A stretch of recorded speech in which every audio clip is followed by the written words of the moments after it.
Manual do Jovem Pesquisador. Discussões, dicas e mais para sua carreira científica. Tamo junto.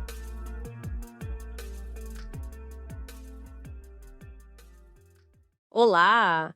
Hoje a gente vai mergulhar nos trechos bem interessantes do Manual de Bolso do Jovem Pesquisador, do Jorge Guerra Pires.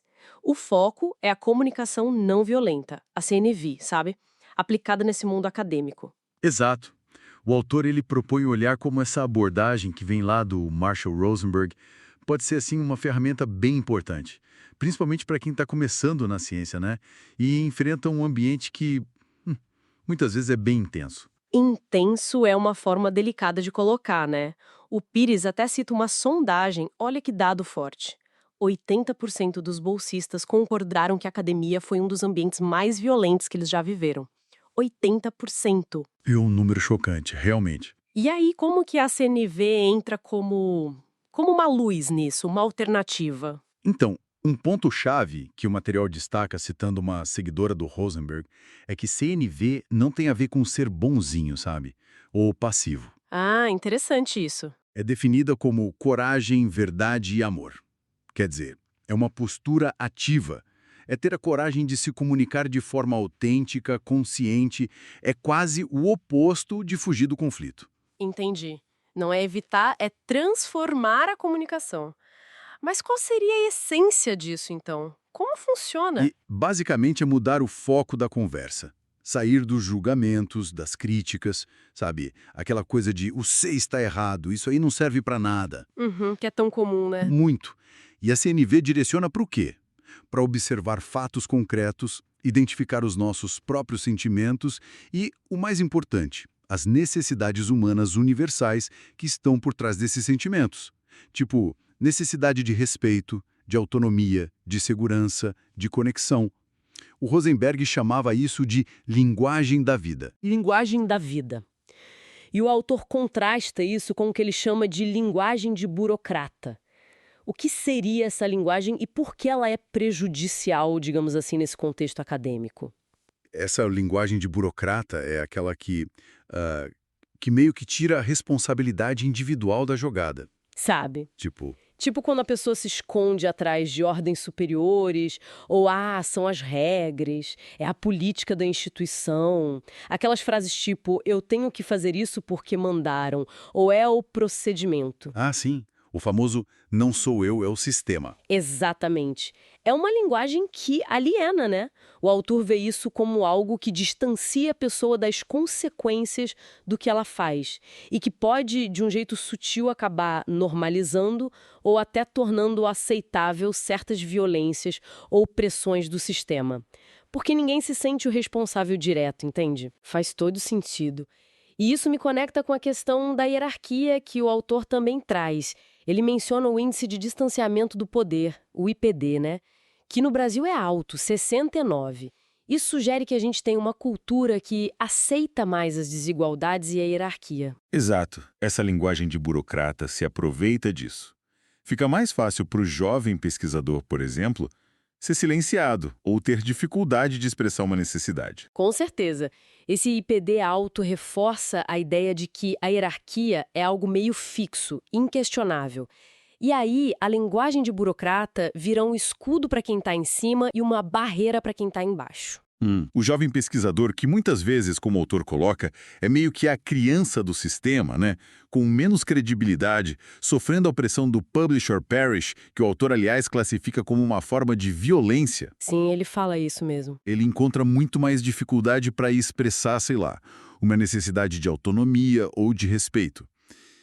A CNV, nesse cenário, ela surge como uma tentativa de quebrar esse ciclo, focando na necessidade e não tanto na posição hierárquica. Entendi a ligação. Mas na prática, como é que a gente diferencia o que é uma necessidade de verdade, universal, de uma simples preferência ou de uma estratégia para conseguir algo? Especialmente quando tem conflito. O autor dá alguma dica? Dá sim, e esse é um ponto nevrálgico da CNV.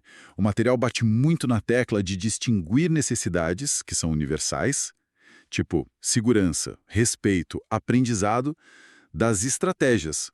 As estratégias são as ações que a gente escolhe para tentar atender essas necessidades. Certo. O exemplo da polarização política que ele usa é muito bom. 2 pessoas votando em candidatos opostos. Elas podem ter exatamente a mesma necessidade por trás, sei lá, um Brasil melhor, mais seguro, mais justo. Uhum. Necessidade comum. Isso. Mas as estratégias que elas escolhem são radicalmente diferentes. Reconhecer essa necessidade comum por trás das estratégias opostas é o primeiro passo para desarmar a briga, para não demonizar o outro lado. E isso vale para tudo, para discutir um projeto, para dar um feedback. Faz muito sentido. E aí entra aquela frase forte do Rosenberg, que o autor cita: toda violência é uma expressão trágica de uma necessidade não atendida.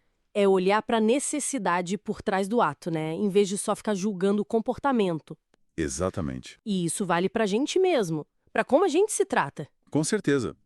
O autor fala do crítico interno, sabe? Aquela vozinha que fica na nossa cabeça quando a gente erra. Nossa, como eu sou burro, eu não sirvo para isso. Ah, essa voz. Pois é. A CNV propunha um diálogo interno diferente, acolher o erro, tentar entender qual necessidade minha não foi atendida ali, talvez necessidade de competência, de aprendizado, de contribuição, e buscar formas de atender essa necessidade, em vez de só ficar se punindo, que raramente ajuda a gente a crescer, né? Nossa, total.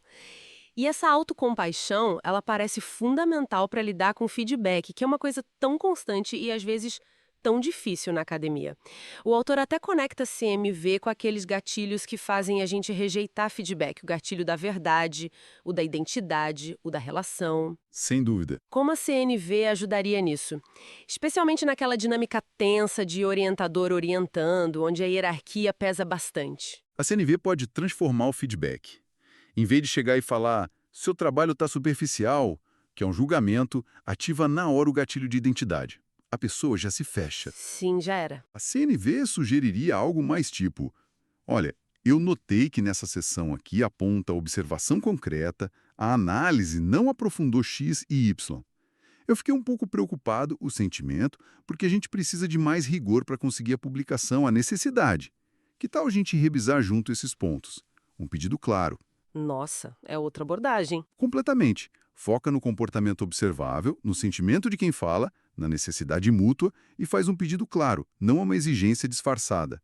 Isso abre a porta para ouvir e colaborar, mesmo com a diferença hierárquica. Então, pelo que a gente conversou, essa leitura do material sugere que a CNV não é, assim, uma varinha mágica, né?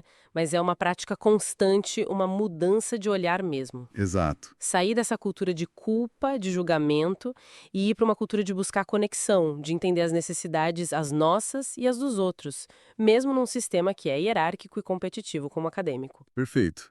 É sobre tentar ser, como o autor brinca citando Rosenberg, progressivamente menos estúpido nas nossas interações.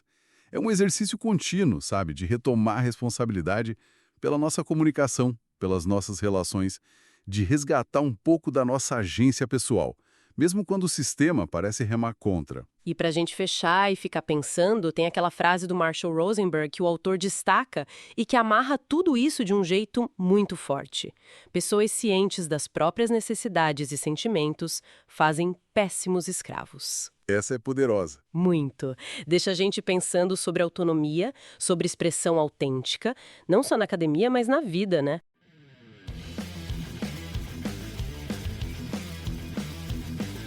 Gostaria de oferecer seu suporte. Compre nosso e-book na Amazon, nosso curso na Udemy ou Buy Me a Coffee.